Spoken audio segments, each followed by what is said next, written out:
something strange is unfolding behind Hollywood's velvet curtains. It involves an A-list actor, a massive lawsuit, and one of the world's most renowned newspapers. Justin Baldoni, best known for his on-screen charm and high-profile collaborations, is now at the center of a legal firestorm that critics are calling unprecedented. Beneath the glitz and polish, new revelations and leaked emails raise troubling questions about whether one of the most trusted names in media might have crossed ethical boundaries, or if Baldoni himself is grasping at straws. These recently uncovered documents paint a suspenseful picture, a frantic scramble for information, communication that reached parties at suspiciously awkward times, and an alleged orchestrated campaign to bury evidence or twist words for maximum impact. Baldoni insists he's been wronged and that the media coverage about him had been carefully constructed to cast him as a Hollywood manipulator. The New York Times, for its part, is staunchly defending its reporting, citing legal protections and journalistic rigor. But what really happened behind the scenes? Did Baldoni mount a public relations offensive to cover his tracks, or is the Times guilty of presenting half-truths to the public? And what role does Blake Lively play in all this, considering her own explosive claims about on-set misconduct? Prepare for an unsettling deep dive into a scandal that has the potential to reshape how we think about celebrity controversies and the media outlets that cover them. To understand how this powder keg ignited, it's important to remember just how beloved Justin Baldoni once was. He was seen as more than an actor. He was a self-professed advocate for men's accountability, an outspoken champion for telling stories that highlight empathy. In interviews, he often urged the world to listen to women's experiences, touting himself as an example of how men in show business could do better. Everything changed when rumors surfaced that Baldoni and his co-star Blake Lively were butting heads on the set of their film It Ends With Us. According to reports, Lively filed a formal complaint, accusing Baldoni of crossing personal boundaries. She alleged that some of his improvisational choices felt invasive and that she was placed in uncomfortable situations while filming. Baldoni roundly denied these claims, maintaining that their interactions were consensual and strictly in service of the movie's raw, emotional storytelling. The New York Times soon published an article that caught everyone off guard. The piece quoted internal communications, claiming that Baldoni's PR crisis team might have conducted what the Times called a smear machine to discredit Lively. Text messages were shown that apparently suggested a larger operation at play, one meant to bury negative stories about Baldoni and magnify damaging stories about Lively. According to Baldoni, however, those texts were either incomplete or entirely taken out of context, setting the stage for a legal confrontation that dwarfs most defamation suits. Alarmed by the impact on his reputation, Baldoni filed a lawsuit seeking an eye-popping $250 million in damages, asserting defamation, false light invasion of privacy, promissory fraud, and other claims. Baldoni's complaint alleged that the New York Times had possessed an agenda from the beginning. He insisted the Times manipulated the timing of its inquiries, fed partial or misleading questions to each party, and intentionally gave him almost no time to respond in full before publication. His attorney, Bryan Freedman, emphasized the seriousness of these allegations. Freedman announced that his legal team was ready to release additional text messages and emails that would show inconsistencies in how the Times presented the story. The attorney claims some of the most critical passages were edited or altered to make Baldoni appear more calculating and vindictive than he truly was. All of this fueled intense media coverage, with pundits on every major network weighing in. Legal experts kept repeating how challenging defamation cases are for public figures, especially against established newspapers. The Supreme Court standards for proving actual malice make these battles notoriously difficult, and many doubted whether Baldoni's claims stood a chance. But Baldoni's team insisted he had tangible evidence, pointing to email metadata and phone logs that hinted the Times had been building its story for months while withholding critical information from Baldoni until mere hours before publication. That brings us to the leaked emails. According to sources close to Baldoni's camp, these emails paint a picture of what might have been a coordinated effort to corner him into a no-win scenario. The Times, they say, spent upwards of 2 months assembling notes, documents, and testimonies, yet gave Baldoni less than a day to address pages of allegations. This occurred over a weekend, when communication with any legal counsel or PR team would be most difficult. Each email, they claim, was slightly different depending on whom it was sent to. Baldoni's version apparently highlighted certain accusations about how he'd improvised unwanted kissing or made references to his personal life on set. His publicist's email zeroed in on remarks from a prior campaign she'd allegedly run for actor Johnny Depp, implying she might have orchestrated a defamation effort in another high-profile legal battle. Meanwhile, producers associated with Baldoni supposedly received a version that questioned whether they had threatened to spend millions to ruin Lively's career and personal life. Question that arises is, if each party saw a different sliver of the full allegations, how could any one of them grasp the total picture in time to craft a thorough response? From Baldoni's standpoint, it looked like a strategy intended to fragment any cohesive defense he might mount.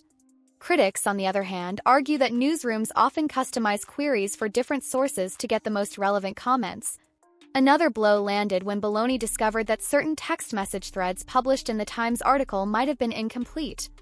In the incomplete versions, he supposedly sounds vengeful and ready to do anything to bury negative press. But Baldoni's team insists that the missing context reveals he was far more focused on damage control than launching any malicious campaign. If that's true, it raises significant concerns about whether the Times has an obligation to revisit the story and clarify any misrepresentations. Reactions from the Times came swiftly. They maintained their reporting was sound, supported by official filings and digital evidence. They further pointed out that they included rebuttals from Baldoni's side within the article, demonstrating fairness by offering the actor an opportunity to respond. Yet Baldoni's supporters see this as lip service, arguing that offering a single line in the final paragraph hardly balances an entire article's worth of sensational claims. Meanwhile, Blake Lively's legal team sprang into action, asserting that the Times coverage mirrored her exact experiences on set. They insisted that Lively only went public with her complaint after feeling cornered, claiming her attempts to address concerns privately had been swept under the rug. When she saw how the Times framed her story, she supposedly felt vindicated. Critics now wonder if Lively and the Times had been in conversation well before the article's publication. Could she have fed them early details in hopes of bolstering her own future lawsuit? Baldoni's lawyers counter that such speculation is more than rumor. Some suspect that Lively's approach was to build a robust media narrative first, then follow up with legal action, ensuring the public would side with her from the get-go. They point to the newly uncovered emails as proof that both Lively and the Times might have been coordinating for months behind the scenes. True, that coordination could strengthen Baldoni's defamation argument by suggesting an intentional, strategic effort to smear him rather than unbiased journalism. Nevertheless, the Times stands behind every word, calling Baldoni's lawsuit a shameless PR document. The newspaper's attorneys have filed a motion to dismiss on grounds that they are protected by the fair report privilege, an important shield for journalists covering legal matters.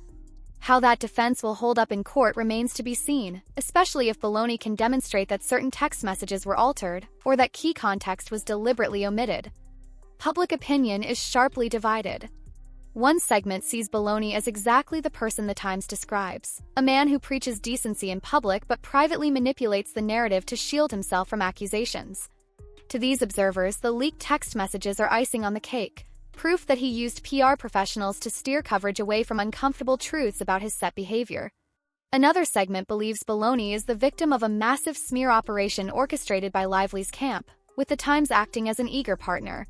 Fans point to contradictory statements by some of Lively's own associates, who once praised Baldoni for creating a supportive environment on set. They question why the Times would send different versions of the same questionnaire to each stakeholder and allow less than 24 hours for anyone to gather evidence. Some remain on the fence, acknowledging that in the entertainment industry, alliances shift with alarming speed. People share partial truths, agendas evolve, and sometimes short deadlines are the unavoidable reality of breaking news. Yet the magnitude of this lawsuit, and the allegations from all sides, suggests there's far more here than standard Hollywood gossip. Defamation suits against major news organizations almost always have an uphill climb. High-profile examples like Johnny Depp's legal saga showed how extensive the process can become, with teams of attorneys poring over every text message, every email, and every sign of malice. The bar for defamation is particularly high when the plaintiff is a public figure. Baldoni needs to prove that the Times either knew the information was false or showed reckless disregard for its truth. If the Times' motion to dismiss is denied, the discovery phase promises to be explosive. Baldoni's attorneys would gain the right to demand full access to the newspaper's source materials, interview journalists under oath, and even request any behind-the-scenes communications that could hint at unethical or biased reporting. The Times, meanwhile, would be well within its rights to dig into Baldoni's personal messages and professional dealings, leaving his entire PR strategy open to public scrutiny. Financially, Baldoni is demanding $250 million, a staggering figure that underscores just how damaging he believes the Times article has been. Some call it a classic intimidation tactic, designed to scare off further coverage. Others see it as a reflection of the genuine harm he claims to have suffered, from lost film roles to shattered reputations in an industry that thrives on image. Baldoni loses, that might send a loud message to other celebrities considering lawsuits against press organizations. If he wins, it may force major newspapers to rethink how they handle stories involving powerful Hollywood players. Through all this, Blake Lively's own lawsuit looms like a specter. She filed allegations describing inappropriate set behavior, including claims that made the production environment feel unsafe. Lively's version of events suggests she tried to work through official channels but was forced to take legal action after repeated dismissals. Some read her statements and see a woman simply fighting for respect in a male-dominated industry. Others sense opportunism, especially given her quick alignment with the Times narrative. Lively's attorney insists the timing of her lawsuit has nothing to do with piggybacking on the Times story. They claim it's pure coincidence that her complaint and the Times article appeared around the same time. Till online chatter keeps circling back to the notion that maybe, just maybe, this was a carefully orchestrated campaign. If that scenario holds any weight, it would paint a picture of a truly Machiavellian drama, one in which multiple parties leveraged mainstream media to gain the upper hand. On the flip side, there's an argument that Lively's motivation is purely defensive. If she saw the article's approach and recognized it as accurate, why not corroborate it with her own legal filings? In that sense, Lively could simply be building on a framework that was already out in the public space. For her, Baldoni's lawsuit against the Times could be an attempt to drown her out by making her look like a conspirator. Veteran entertainment lawyers say that the lawsuit's biggest bombshells may not have even surfaced yet. Rumor has it that Baldoni's team has combed through thousands of internal communications, capturing not just the Times' investigative methods but also any direct exchanges between the paper and Lively's team.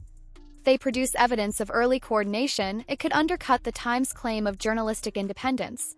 At the same time, the Times has vowed to fight vigorously, confident that the law protects its right to publish official legal filings and essential context. Their attorneys have argued that the entire defamation suit rests on Baldoni's inability to accept negative publicity. They consider it an attempt to muzzle free press, especially since the article included direct quotes from legal complaints, something that is typically shielded by fair report privilege. These tensions have also drawn in the publicist angle. Baldoni's publicist was allegedly singled out by the Times for having orchestrated an online campaign in another high-profile case.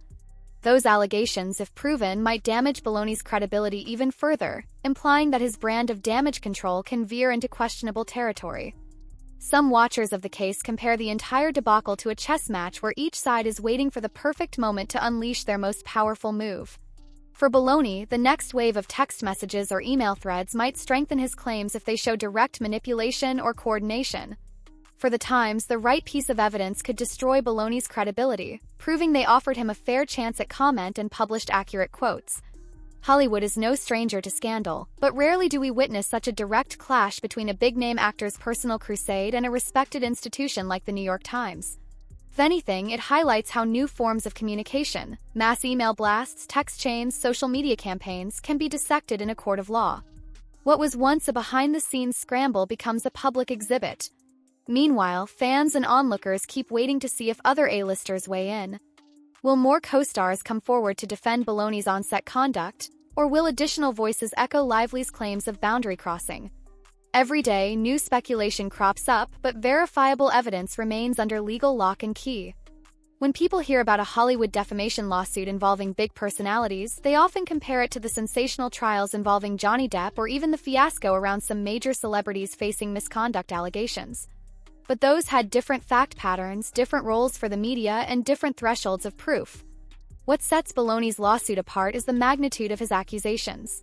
He's not just saying the paper got a few details wrong, he's implying they orchestrated a near-character assassination.